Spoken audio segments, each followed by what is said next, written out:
राधे राधे मेरे प्यारे भाइयों बहनों माताओं व बंधुओं, आज मैं आपके लिए लाई हूँ। यदि आपने पूरे सावन मास में ना तो स्नान किया, ना ही सावन मास महात्म को सुना और ना ही शिव पुराण की कथा को सुना, ना ही शिव स्तोत्र सुने, तो बंधुओं, यदि आप सावन मास में भगवान शिव और माँ पार्वती की इस कथा को सुन लेते हैं तो आपको पूरे सावन मास के स्नान के बराबर फल की प्राप्ति होगी। बंधुओं, यदि आपने हमारे चैनल को अब तक सब्सक्राइब नहीं किया तो जरूर करें और बेल आइकन दबाना ना भूलें। बंधुओं, वीडियो को पूरी सुनने के बाद कमेंट बॉक्स में जय शिव शंकर भोलेनाथ, जय माँ पार्वती जरूर लिखें। बोलो शिव शंकर भोलेनाथ की जय, माँ पार्वती की जय। बंधुओं, सावन मास में माँ सती ने जब अपनी देह का त्याग कर दिया, तब उन्होंने हिमालय की पुत्री होकर सावन मास का सेवन किया। तो भगवान शिव कहते हैं कि मुझे इसीलिए सावन मास बहुत प्रिय है। सावन मास में ना तो ठंड होती है और ना ही अधिक गर्मी होती है। सावन मास में सभी मनुष्यों को स्नान जरूर करना चाहिए और पंचाक्षर मंत्र से अधिक जाप करना चाहिए। सावन महीने में वह हमारा ही स्वरूप है जो सावन मास का स्नान करता है और पंचाक्षर मंत्र का अधिक से अधिक जाप करता है। सावन मास, भगवान शिव कहते हैं, सावन मास में भगवान शिव की और भगवान कृष्ण की अधिक से अधिक पूजा करनी चाहिए।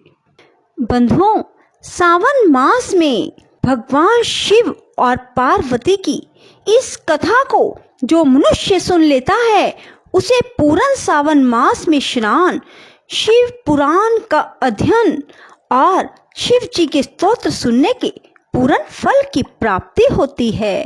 बंधुओं, भगवान शिव कहते हैं कि वह प्राणी मुझे बहुत प्रिय होता है जो सावन मास के किसी एक व्रत को भी धारण करता है।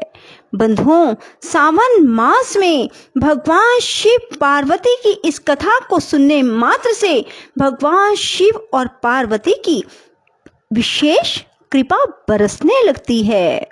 बंधुओं, अब मैं आपको सुनाने जा रही हूँ शिव पार्वती की उस कथा को, जिसे सुनने मात्र से भगवान शिव पार्वती की कृपा आप पर बरसने लगेगी। बोलो शिव शंकर भोलेनाथ की जय, माँ पार्वती की जय। सती के देह त्याग करने के बाद सती विरह में शंकर जी की विचित्र दशा हो गई।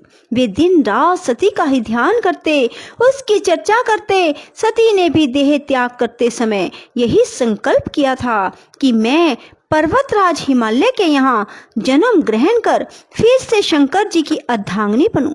भला जगदम्बा का संकल्प कहीं अन्यथा हो सकता है। वे काल पाकर हिमालय पत्नी मेनका के गर्भ में प्रविष्ट हुई और यथा समय उनकी कोख में से प्रकट हुई। वे काल पाकर हिमालय पत्नी मेनका के गर्भ में प्रविष्ट हुई और यथा समय उनकी कोख में से प्रकट हुई। पर्वतराज की दुहिता होने के कारण वे पार्वती कहलाई। जब वे कुछ सियानी हुई तो उनके माता पिता को उनके अनुरूप वर तलाश करने की फिक्र पड़ी।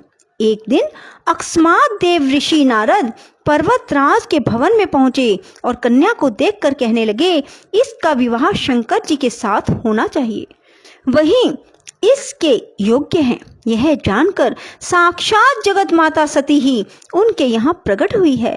पार्वती के माता पिता के आनंद का ठिकाना न रहा, मन ही मन अपने भाग्य की सराहना करने लगे। एक दिन अकस्मात शंकर जी सती विरह में व्याकुल घूमते घूमते उसी प्रदेश में जा पहुंचे। पास ही गंगा अवतरण स्थान में तपस्या करने लगे।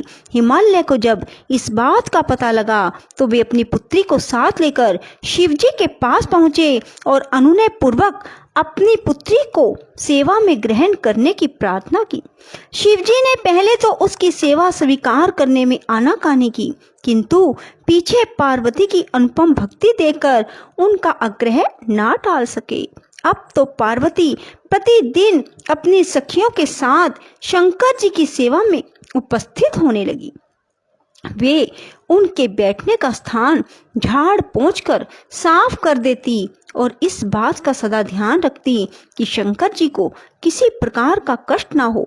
वे नित्य प्रति उनके चरण धोकर चरणोदक ग्रहण करती और षोडश उपचार से उनकी पूजा करती। इसी प्रकार पार्वती को भगवान शंकर की सेवा करते सुदीर्घ व्यतीत हो गया, किंतु पार्वती जैसी त्रिभुवन सुंदरी पूर्ण यौवन बाला से इस प्रकार एकांत में सेवा लेते रहने पर भी शंकर जी के मन में कभी कोई विकार उत्पन्न न हुआ।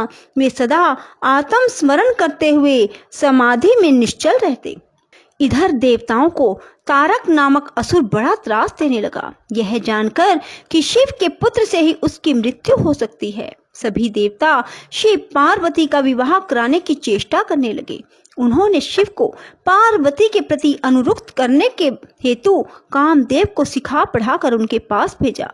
पुष्पायुध का पुष्पबाण भी शंकर के मन को विक्षुब्ध ना कर सका, उल्टे यह उनकी क्रोध अग्नि से भस्म हो गया। शंकर जी भी वहां अधिक रहना अपनी तपस्या के लिए अंतराय रूप समझ कैलाश की ओर चल दिए। पार्वती को शंकर की सेवा से वंचित होने का बड़ा दुख हुआ, किंतु उन्होंने निराश ना होकर अपने तप के द्वारा शंकर जी को संतुष्ट करने की मन में ठानी। उनकी माता ने उन्हें सुकुमारी एवं तप के अयोग्य समझकर बहुत मना किया, इसलिए उनका नाम उमा उ एवं माँ तप ना करो प्रसिद्ध हुआ। पार्वती संकल्प से तनिक भी विचलित नहीं हुई। वे तपस्या करने हेतु घर से निकल ही पड़ी और जहां शिव जी ने तपस्या की थी उसी शिखर पर तपस्या करने लगी। तभी से लोग उस शिखर को गौरी शिखर कहने लगे। वहां उन्होंने पहले वर्ष फलाहार से जीवन व्यतीत किया, दूसरे वर्ष वे पत्ते खाकर रहने लगी और फिर तो उन्होंने परन का भी त्याग कर दिया, इसलिए वे अपर्णा कहलाई। इस प्रकार उन्होंने 3000 वर्ष तक घोर तपस्या की। उनकी कठोर तपस्या को देखकर बड़े बड़े ऋषि मुनि भी दंग रह गए। अंत में भगवान आशुतोष का आसन हिला। उन्होंने पार्वती की परीक्षा के लिए पहले सप्तऋषियों को भेजा और फिर स्वयं बटु वेश धारण कर पार्वती की परीक्षा के निमित्त प्रस्थान किया। जब उन्होंने सब प्रकार से जांच परख कर देख लिया कि पार्वती की उनमें अविचल निष्ठा है, तब तो वे अपने को अधिक देर तक छिपा ना सके। वे तुरंत अपने असली रूप में पार्वती के सामने प्रकट हो गए और उन्हें पानी ग्रहण का वरदान देकर अंतर ध्यान हो गए। पार्वती अपने तप को पूर्ण देख अपने घर लौट आई। अपने माता पिता को शंकर जी के प्रकट होने और वरदान देने का सारा वृत्तांत सुनाया। अपनी एकमात्र दुलारी पुत्री की कठोर तपस्या को फलोन्मुख देखकर माता पिता के आनंद का पार नहीं रहा। पीछे से शंकर जी ने सप्तऋषियों को विवाह का प्रस्ताव लेकर हिमालय के पास भेजा और इस प्रकार विवाह की शुभ तिथि निश्चित हुई।